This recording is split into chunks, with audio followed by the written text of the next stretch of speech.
Students, we were doing the chapter Kings, Farmers and Town, in which we discuss or we study about the early states, the 16 Mahajanpads. In which we cover the time period here 6th century BCE to 4th century BCE. So what we saw that from 6th century BCE there was an emergence of early state, the empire and kingdom. Okay, so here you can see the 6th century BCE. It is often regarded as a major turning point in the early Indian history. So when we talk about the 6th century BCE, this era or this time period, it show the socio-economic growth along with religious and political development. Okay, it is an era that was associated with early states, the cities, the growing use of iron, the development of coinage. It also witnessed the growth of diverse system of thought including Buddhism and Jainism. In the later Vedic period, as we have seen earlier, people have started agriculture, okay, which made them settle down at a particular place. This permanent settlement, it led to the foundation of Janpad or the territorial states under the control of the king. So, in the 6th century BC, the main area of political activity it gradually shifted from western UP to eastern UP and Bihar. So, this region was not only fertile on account of better rainfall and river system but was also closer to iron production centers. So you can see the use of better iron tools and weapons. They enabled some territorial states to become very large and they came to be known as Mahajanpad. So most of them they were situated in the north of India between Bihar in the east to the northwest frontier of the subcontinents. So, in this period, you will see the center of the economic and the political activity.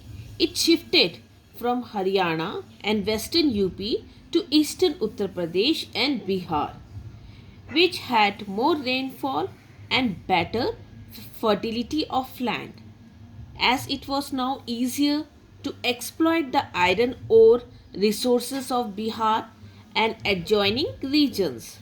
People started using more and more iron tools and plowshare to clear the thick forest and cultivate the hard soil of this area.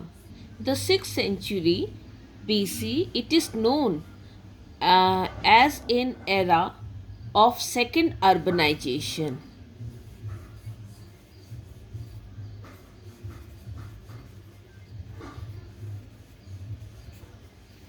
In the Indian subcontinent.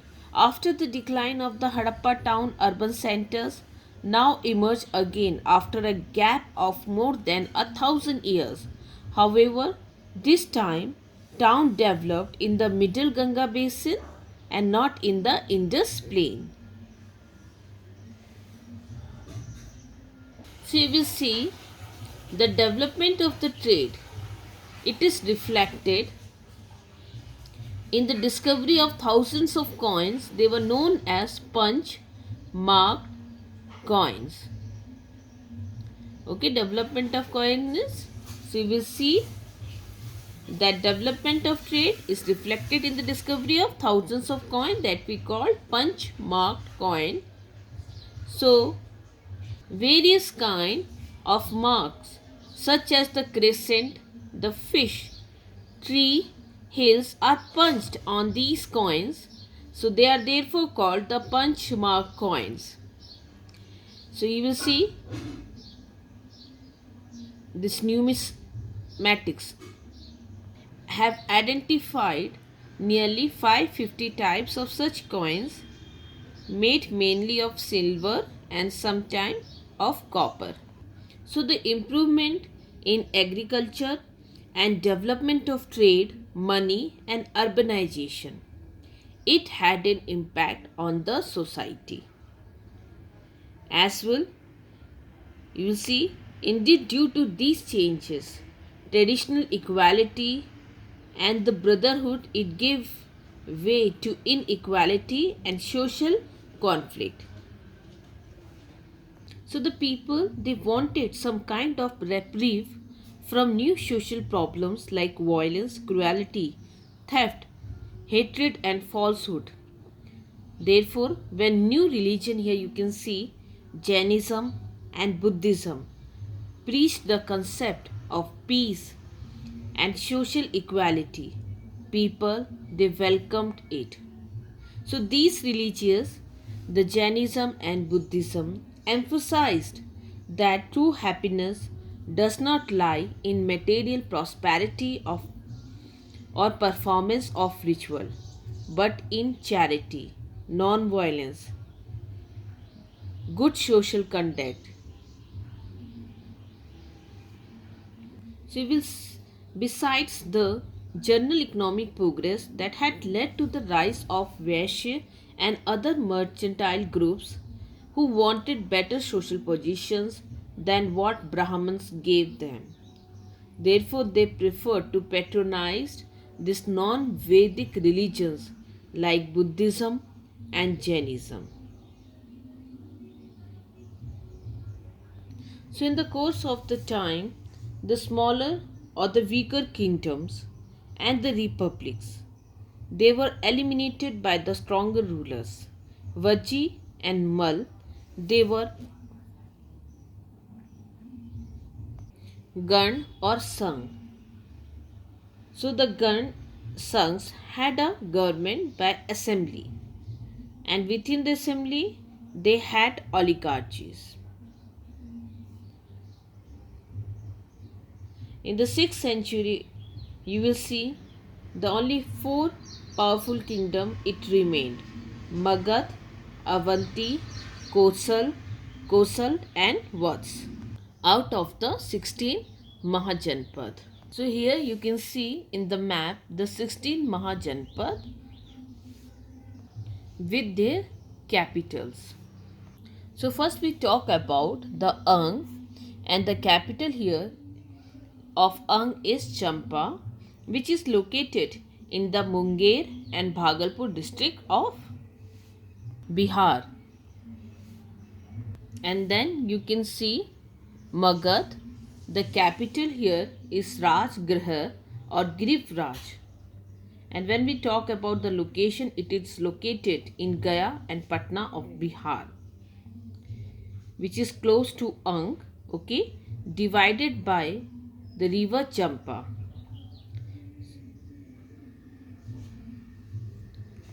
Then you can see here Kasi, okay, and when we talk about here, you will see the capital Varanasi or Kasi. It is located in Varanasi. So the city here, it got its name from river Varun and Asi, as cited in the Matsya Puran. So this Kasi, it was captured by the Janpat Koshal. Then here you will see Vats, capital Kaushambi, located on the bank of river Yamuna in Allahabad.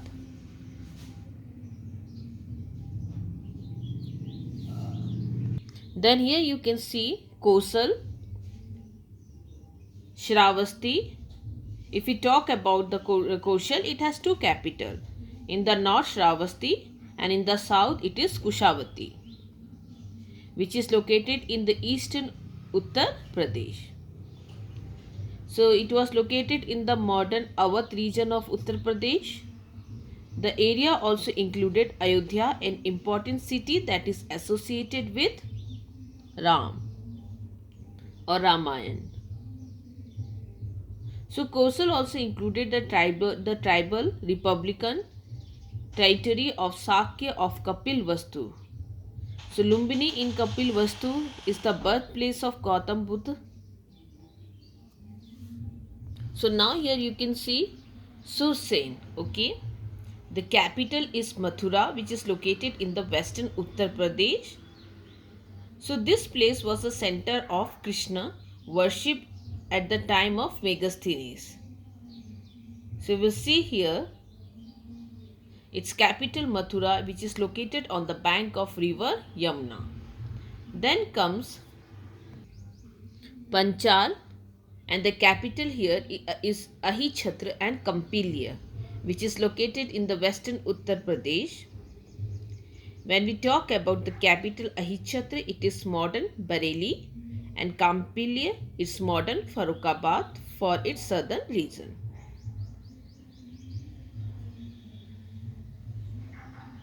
Then you can see another Mahajanpad is Kuru, and the capital is Indraprasth. And when we talk about the location, it is located in the Meerut and southeastern Haryana.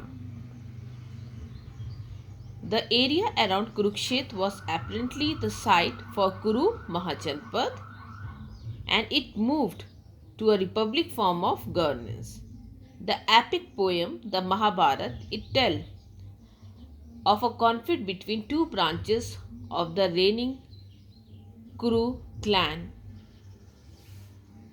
Then you can see Matsya, capital here is Viratnagar, which is located in Jaipur, and it was situated to the west of the Panchal and south of the Kuru, as you can see here. The capital Viratnagar was at Viratnagar. The capital Viratnagar was at Viratnagar, that is the modern Berat. So it is situated around present-day Jaipur, Alwar, Bharatpur area of Rajasthan. Then here you can see Chedi Sotivati, the capital, and located in the region of Bundelkhand.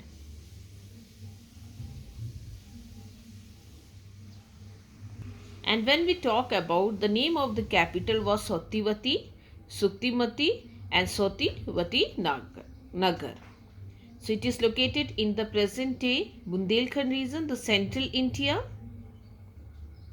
Then you can see here Avanti, and the capital here, if you talk about, it has two capital, Ujjaini or Mahishmati.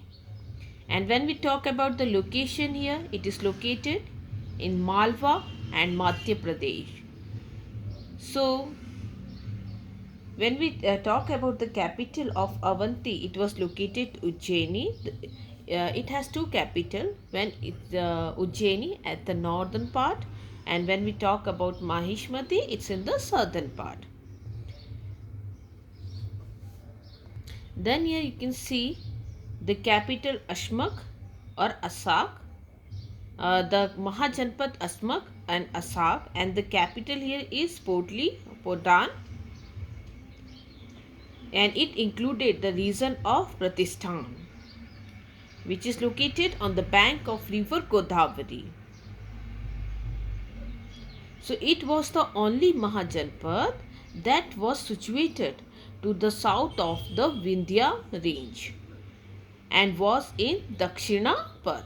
So only Mahajanpad that was located in Dakshinapad was Asmak or Asak. Then you can see here another Mahajanpad is Gandhar, and the capital is Takshila, which is located at Rawalpindi.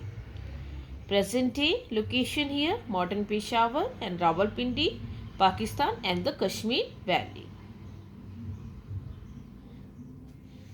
And here next you can see Kamboj, and the capital here is Dwarka or Rajouri. Okay, and Rajouri, that the place it is located It is situated in the present day Kashmir and Hindu Kush. And two of the Mahajanpad, that is Vajji, and here you will see Mal. When we talk about Vajji, the capital here is Vaishali and located in Bihar.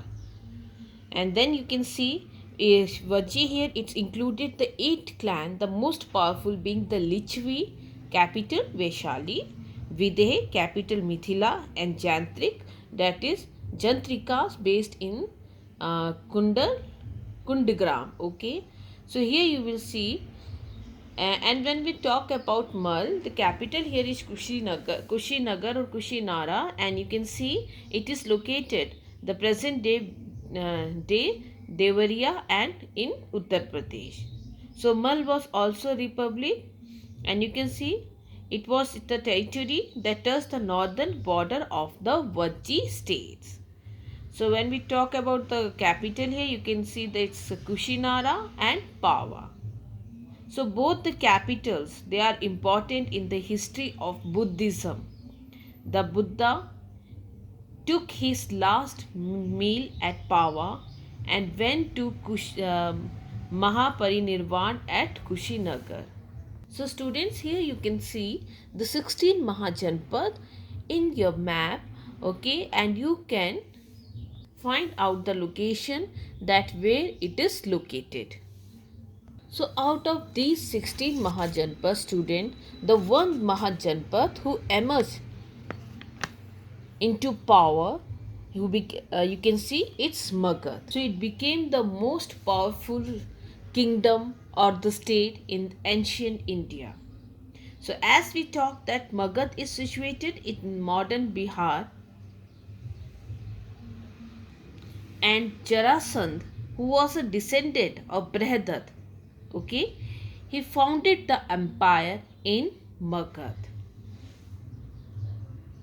So you have heard about Jarasandh in Mahabharata. So when we talk about the kingdom or the dynasties that ruled over the time in Magadh were the Haryang dynasty, the Shishunag dynasty, Nanda dynasty, and now a very important dynasty that we will study is the Mauryan dynasty. So what were the causes for the rise of the Magadh empire? So as far when we talk about the strategical factors or the geographical factors that led to the rise of the Magadh empire. So here first we will talk about the strategic locations. Okay, that Magadh was located on the upper and the lower part of the Gangetic Valley. It was located on the mainland route between the West and East India. So the area had fertile soils. It also received enough rainfall. So Magadh, it was encircled, okay, by rivers on 3 sides: the Ganga, the Son, and Champa, making the region impregnable to enemies. And when we talk about both the capital, the Rajgir and the Patliputra, it were located in a strategic positions. So here comes the economic. What are the economic factors here? So Magadh had the huge copper and iron deposits. Okay, because of its location, it could easily control the trade. Had a large population which could be used for agriculture, mining, building cities, and in the army. And the general prosperity of the people and the rulers. You can see the mastery over the Ganga meant economic dominance. Okay, Ganga was important for trade in North India, and with the annexation of Ang by Bimbisar, river Champa was added to the Magadh empire. Champa was important in the trade with Southeast Asia, Sri Lanka, and South India. So when we talk about the cultural factors here, Magadh society, it had an unorthodox character. It had a good mix of Aryan and the non-Aryan peoples. So the emergence of Jainism and Buddhism, it led to a revolution in terms of philosophy and thought, and these enhanced the liberal traditions. Society was not so much dominated by the Brahmins, and many kings of Magads, they were low in origins. And when we talk about the political factors that were responsible for the emergence or the rise of the Magad Empire, you can see Magad, it was lucky to have many powerful and ambitious rulers. Bimbisar, Ajatshatru, and Mahapadam Nand was the best known, and their ministers who helped implement their policies. They had strong standing armies, availability of iron enabled them to develop advanced weaponries. They were also the first king to use elephants in the army. And if we talk about the major kings, they also developed a good administrative system. So, students, here we saw some economic, cultural, political, and geographical factor for the rise of the Magad Empire.